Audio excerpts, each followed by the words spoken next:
Chúc mừng nhóm nhận được 2 triệu đồng. Anh biết sao chủ đề về em vui lắm Quyên. Hồi nãy cứ như là hình chi rồi để đừng nhục luôn thiệt. Ai biểu em. Đó. Gì bịch đậu phộng rang. Nhận đồng hồng chi cho ta xài xể nha. Được, dễ thương, nhẹ nhàng, dễ thương, chịu. Tiếp không?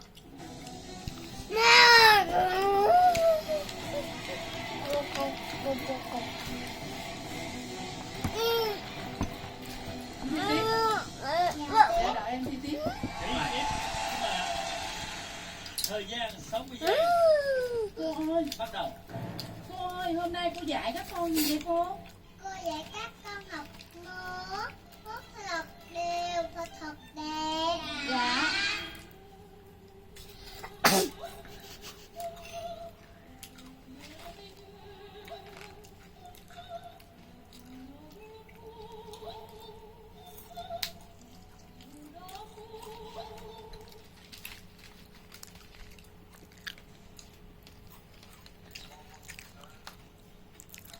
Qua nhìn con mà thấy toàn tay nhìn cha không.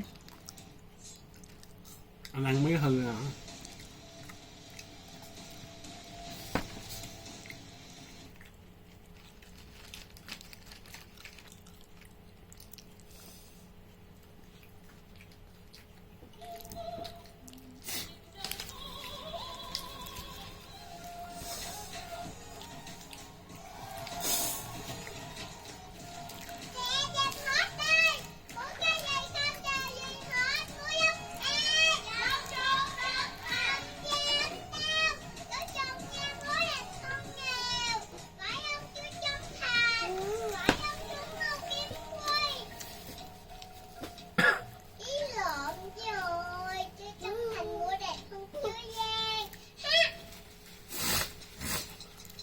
Hết thời gian.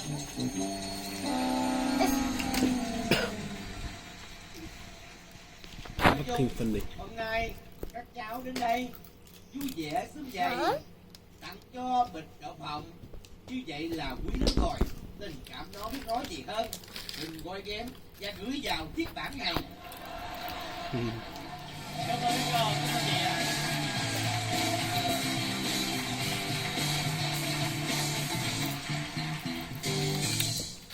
Xin mời nhóm thí sinh Kim Trọng.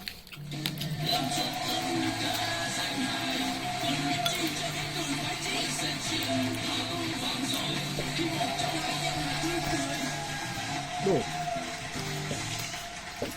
Xin mời giới thiệu ạ. Tóc đẹp.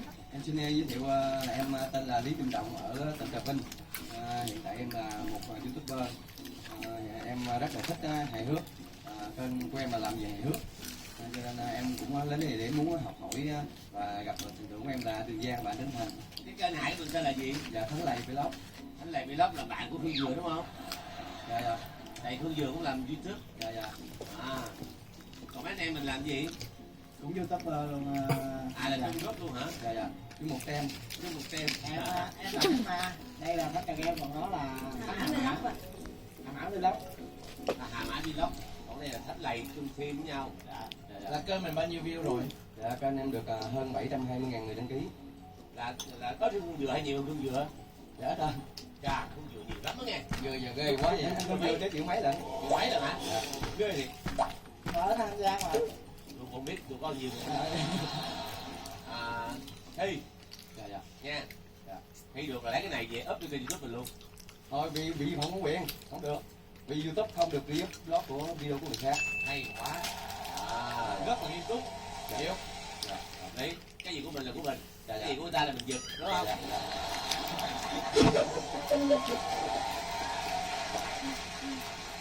Rồi, ráng thi nha. Dạ dạ. Ok. Thời gian 60 giây, bắt đầu. Rồi bệnh nhân kế tiếp.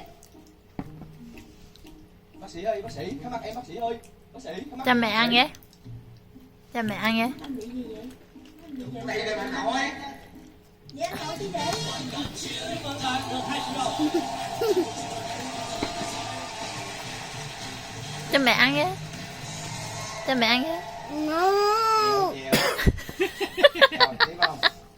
Dạ tiếp. Tiếp. Tiếp nha. Rồi, Rồi, đầu tiếp. vô. Ok.